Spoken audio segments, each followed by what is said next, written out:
Hello, gamers. Workshop, D&D Hobbyist. It's with a heavy heart that I come to you today. This is the recap of my November session. My neighbor, Mike, the guy that I kind of started the group around, was the idea that I could show Mike Dungeons and Dragons and have some time as fellow dads, killing bad guys and having a good time. Mike has left the game. I know, it's a story as old as time, but Mike had pressures that he needed to give time to some people that are much more important in his life than his friendly neighborhood dungeon master. So he has left the game. And that was the Monday before the session, so we play on Sunday. So I sent out a reminder, hey, we're playing this Sunday. He responded and then dropped out of the group. So I started scrambling, trying to find people. So, D&D work. I go to the internet looking for strangers. So I repost on my LFG. I repost to all my Discord channels. I get all my friendly gamers that I know and really just try to shake the trees and see what falls out. The one player, Kellen, brought in another player, Riley, who I met at a really nice coffee shop I'd never been to. I met Riley, and she is awesome, so she is in the mix. And then I found another guy online, and I think the time frame was just a little too brief, so the window was too small, and I wasn't able to meet with him before the session. But he is on deck now to be met and vetted. But Riley joined the mix, and then Friday or Saturday before we played, and the other newer player, Paul, the guy who plays Lakey, the dwarf paladin, he contacted the Discord group and said that he is COVID positive. So he took himself out of the game, at least till next month. So he's out too. So I still wanted to have the game. I pushed to have the game. Kellen was like, I'm surprised you still want to have the game, but I really wanted to. I wanted to keep that inertia. I wanted to keep the schedule going. I wanted, we're going to do this every month. So, unless there's, hell or high water. So we met with Dayton, who has the dwarven sorcerer Yaz, Kellen, who has the gnome artificer Gerbo, and Riley, the new character, who has a human cleric of Helm. And I gave her some backstory, fitted her in. She's light domain, great, why not? And then we kept Mike's rogue, at least until we get another rogue. So many of these, we really need to have a rogue, or we need to have some sort of skill monkey. So Kellen played Mike's rogue Uriel, the half-elf thief. So Kellen played him on the side because it's just not cool to have a DMPC character that I made, because I made it for Mike to play, and then I kept winding up playing it. And it's like the leader of the party. It's like a skill monkey. It's like a definite fulcrum, of a lot of the action. And it's not cool. Not cool to be a DMPC. So handed that off to Kellen. Kellen, it was a lot of weight. It's a lot to carry. Kellen did his best. He's coming along. We'll see how that goes. Now, the session itself, we played inside for the first time. It's very rainy and cold, and it's been snowing and stuff. It is West Michigan in the middle of November. So we played in my living room, which was nice. I set up the table in there, plenty of room, no problem with that.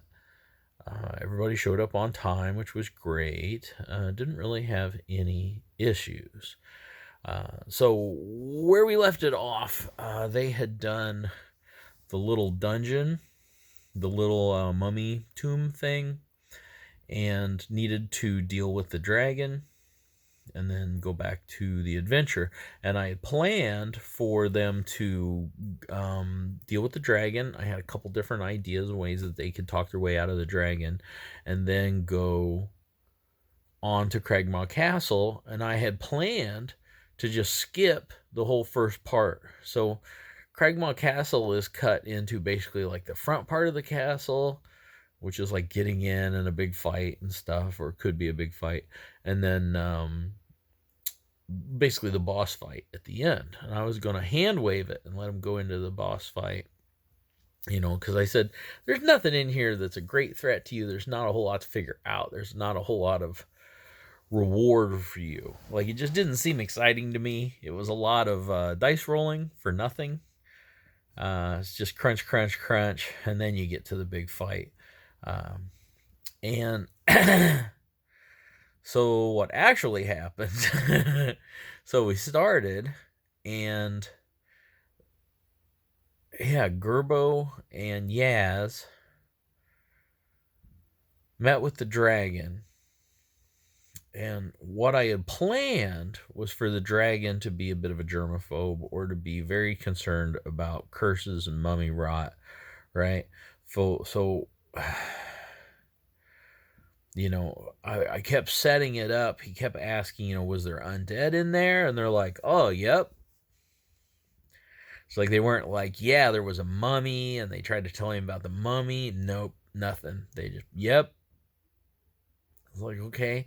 And they complained that they were cursed. And whenever they said that they were cursed, the dragon got 10 feet away and was like, what kind of curse? Like, can I catch this curse? And they're like, no. Like, it's just a curse. There was a big moon and we got it. There's no chance of you getting it. And he's like, okay, well, I'll take all this treasure unless you think that it's cursed too. And they're like, nope, it's not cursed. You can have it. So he was like, well, let's take it back to my lair.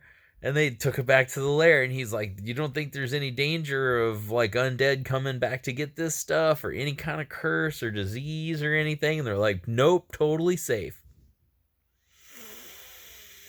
I was like, okay. So they're continuing to try to get the dragon to leave the keep in Thunder Tree by finding him a new place to live. I don't know how they plan to do that.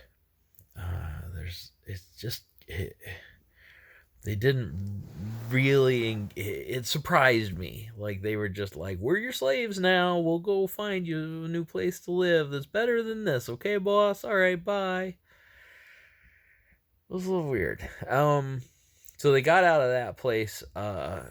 They did get the ring of mind shielding with the soul of the elven prince that was to become the mummy. So his soul is still in that ring.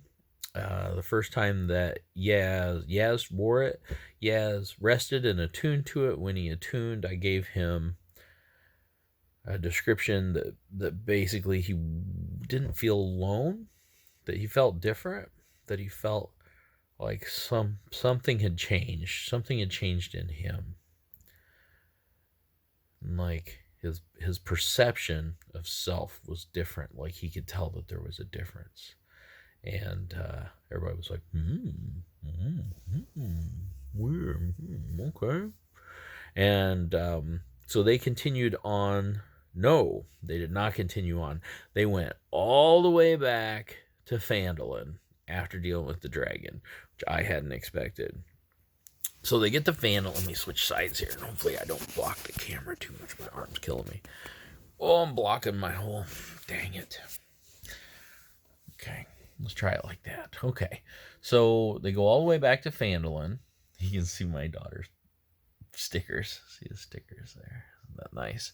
So they go all the way back to Phandalin, and in Phandalin, they go to Darren Eatermath's farm.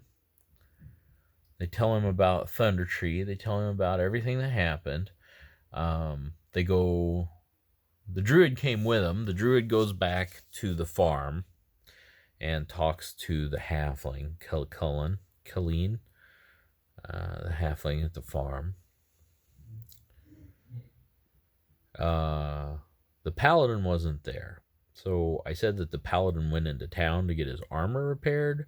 While he was in town, he realized that some things had changed. The one thing that he was able to report back was that some of the Firebrand rogues, 2 or 3 of them, were now working with Halia at the miners exchange, the mineral exchange, and land registry.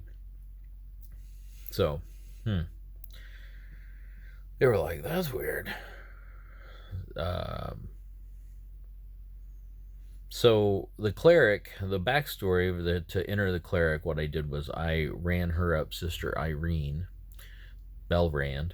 Sister Irene, I said, well, her backstory was she was acolyte. She was raised in the church to be a nun of Helm. She basically was sent out into the world to prove herself, or to like she came to a certain stage that she was sent out into the world. So I said that they were Order of the Gauntlet, and Darren Eatermath is Order of the Gauntlet. So we just kind of tied it all up together with Order of the Gauntlet. And so she had arrived in Phandalin a couple days earlier. She went to Darren Eatermath. He was the contact there. She's a fish out of water.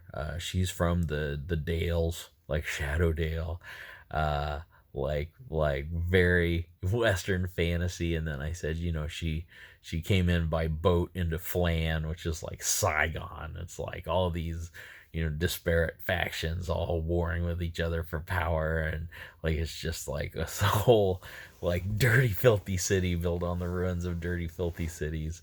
And so she found her way out here to meet with Darren, and Darren offered everybody membership in the Order of the Gauntlet, told them again about the undead Old Owl Well, and they're like, okay, let's go do that. I had not planned on them doing a side quest. I kind of planned on them going straight to Cragmont Castle from Thunder Tree. So all of this is straight off the cuff. They go to Old Owl Well. They start fighting undead. They encounter the wizard, who's a red wizard of Thay, who they recognize. The one guy recognizes Thay, and the other guy recognizes necromancy. They deal with him. It's the first combat Sister Irene has ever had. It's the first anything Sister Irene has ever had. And she is a light domain, so she was very, very effective against zombies and a red wizard of Thay, because she thought she would be, morally, she'd have a moral quandary when fighting and killing all these monsters and things. Should they be nope. Her training kicked right in. This is exactly the kind of people that she's been trained to fight. Like, these are very black and white bad guys. So she did a great job. Okay, so now she's ready to go adventure.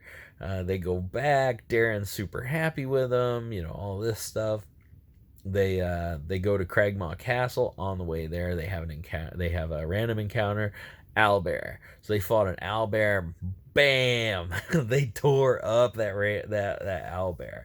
So really good job there. No danger at all from the zombies and wizard. The owlbear tore up somebody. He was doing a lot of damage, but pretty much no threat because the action economy is just one owlbear. So I say, okay, this is the layout of the castle. This is what it looks like, etc., etc., etc. How about we just skip right to the boss fight, because it's just a lot of dice rolling. I don't think there's a whole lot of interesting stuff to happen. And everybody's like, I'm good with that. I'm like, you're good with that? With what? Fighting everything. We want to roll a bunch of dice. And I'm like, really? And they're like, yeah, no, we came here to kick goblin ass. I want to kick some goblin ass. They're like, oh, okay, all right. So they pretty much they snuck as close as they could. They started taking arrow fire. They ran right in through the doors. They fought however many goblins and hobgoblins and everything there are in there. It was like almost 30, I think. They fought them. They fought in the main entryway for a couple of rounds, and then people were flooding in. Archers were flooding in. Hobgoblins were people were flooding in from all over the place. They just wasted everybody again, wasted them. And then while they were searching around, they found the cook in the dining room, wasted him, wasted all of them. They found like an exit. They were stumbling around. They didn't find Sildar's stuff. They didn't find the temple. They didn't find the Grick. But if it was a room full of people, they pretty much found it and killed it, except for the church. So that they snuck their way around. They found the owlbear room. They did not open it, and they went all the way to the bugbear's room, the throne room, and they set a trap and tried to sneak stuff out. The doppelganger caught onto it, didn't come out. Pretty much disabled what they had set up.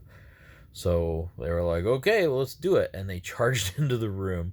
So they were fighting the wolf, the bugbear, and the doppelganger. And the doppelganger was really what was presenting a big obstacle. They were fighting the doppelganger, who presented as a female drow. And they were fighting the wolf. And the doppelganger took off and went through a room. And they were following it for some reason. I think they had held the bugbear. They did like a hold person and froze the bugbear. And the bugbear stopped, and they chased the doppelganger into a room. And as soon as it went into the room, it slammed the door and laid on the floor and presented as like a badly beaten human female. So they come into the room, and there's a human female. Where did the drow go? Where's the drow? So they all turn their back on the human female and go back to fighting the bugbear. So, of course, out comes the doppelganger. Gank, gank, gank. And at this point, I had the doppelganger abandoned. So they were just look like the doppelganger. Because they were bloody. They were right at being bloody. And, like the jig's up, you know. So they were fighting. Somebody went down. I think the rogue went down. The cleric almost went down. Like, it was a very close, very brutal fight. People were taking lots of damage. I think they drank a lot of potions. The cleric used all of her spells. So that was part of it.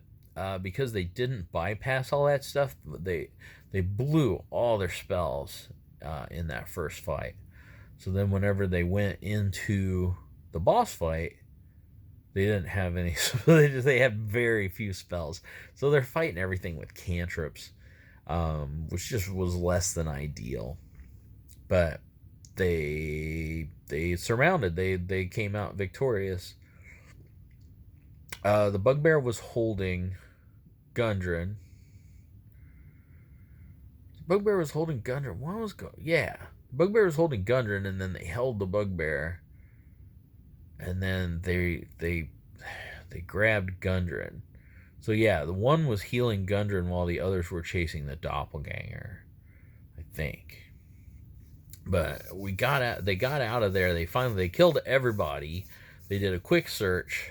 They got the map. They got Gundren, and they beat feet out of there. So there was a fair amount of loot that they didn't get. They didn't really explore the whole castle, but they achieved the objective and got out of there. Now they're going to be leveling, so they'll be leveling to 4 for Wave Echo Cave. and I'm kind of reading and rereading Wave Echo Cave, so that it makes sense to me. Reading the descriptions is kind of twisty turny, upside downy. It's a lot of undead, which the party is suddenly very prepared to deal with. It's also I don't know. It just seems kind of anticlimactic. They do this whole thing for this Forge of Spells. It's just a horribly non-creative name for the Forge. And they get there, and it's this green flame brazier that gives a temporary bonus. It's just not cool. They don't really explain it. They just say, it's magical energies have been exhausted over time. So, I don't know. I need to zazz that up a little bit. I think it's kind of a little lackluster. I think maybe a lot of groups don't actually make it to the end of the adventure. Maybe. I don't know. Seemed a little lackluster. I know whenever I played it, we made it. We made it all the way through, and it was kind of anticlimactic. We were setting up a base of operations in the town, so we wanted the mine. Like, we wanted residuals from the mine. We were using it as a source of income. We weren't really. Yeah, our DM had kind of downplayed the whole magic thing. So then whenever we got there and we're like, oh, it makes it magic for a day. That's pretty cool. Where these guys are like, oh my god, this thing makes magic. This thing makes magic. We gotta go get it. This is super powerful. We're gonna make a fortune. So I don't know. I need to figure out a way to do that. And they're still looking for some place for the dragon to live, I reckon. Weird enough. Session went good. We ran over by about a half hour, so that's starting to turn into a recurring issue. I've ran over the last 2 sessions, so I'm going to try to. This time I had figured out a way to streamline it, and then they wound up doing more than double what I had prepared to do and ignoring my streamline. Hopefully I'll have this new player, and that will bring us up to 5. 5 is the most that I will play them, and you're pretty much always counting somebody being out, which gives us 4, which is good. Right now, 3 is playable. I prefer not to have less than 3 people in a session. It's going okay. It's going good. I'm missing Mike. I had made a mental note to check back in with Mike, because again, this is his first session, his first campaign, anything. But I wanted to just double back with him to see if he was enjoying it, if he was having fun, if it was what he wanted to do, if there's anything I could do more, do less, etc. All of that sort of stuff, just take stock. And while I was thinking about needing to call to talk to Mike, he called me and was like, I got bad news, buddy. So I lost Mike. He did say it was great. He loved it. He'd never done it before. It was really interesting. It was really fun. He just couldn't spare the time. He was catching a lot of grief. So nobody wants to create problems at home just to play. So bummer. Made me a little sad. Kellen's still there. Dayton's still there. We've added a couple of good people, or one good person, hopefully another one. If not, I'll keep fishing. I would like to have 5 people. I think that's really going to be the way to go, to brace ourselves against this sort of thing happening again in the future. Also, my friend Rich, from my Saturday monthly that I play in, he may be able to come and play depending on childcare. But he's all the way in Kalamazoo. It's over an hour away. So, while I love Rich, and I would love Rich to play, that seems like a whole lot for D&D, but I guess that's kind of flattering that he wants to do that in order to play him in my game. So, that's good too. So, Wave Echo Cave, I don't know if we'll finish it. After Wave Echo Cave, I've got, I want to run this adventure, Drums in the Marsh. I've talked about that before. At this point, I have subplots for everyone. And I haven't really talked about this. So, subplot for Yaz is based off of the Ring of Mind Shielding. So, the Ring of Mind Shielding has a trap soul of the Elven Prince, Varunus? I forgot. Varunus, I think. So, he's trapped in there. So, he's going to start to communicate with Yaz, and as time goes on, he's going to start to tell his backstory and get Yaz involved in maybe an adventure. Gerbo, the gnome artificer, I already communicated to the player that Gerbo, when we return to Phandalin after Cragmaw Castle, gets a letter. Basically, a courier dropped a letter off in Phandalin at the inn, and he recovers it whenever they go back. But it basically says as soon as the Rock Seeker are settled into their mine, please return to your master. Please return to Geth in Flan. And then what I'm doing there is I had already set up that Geth was aging and was living in a lot of pain. In my head, I gave him an autoimmune disease. So, he was stiff, he was obese, and without Gerbo there, his health started to fail. So Gerbo's going to go visit, and while Gerbo is there, the master is going to sacrifice himself to fuel a magic item that he will give to Gerbo, so Gerbo can have his master basically with him forever. Lakey, the dwarf paladin, the subplot that I have for him, see, he was originally going to be an order of the ancients, and he worshipped Shanti, nature goddess in the Forgotten Realms. I have the Mystic Odyssey of Theranos or whatever, which includes the glory, path of glory, or oath of glory, and he chose that, which I really like. But to me, there's not a lot of glory in Shanti. So what I'm doing is he has some dreams. So far he's had dreams which are just colors and sounds and like feeling.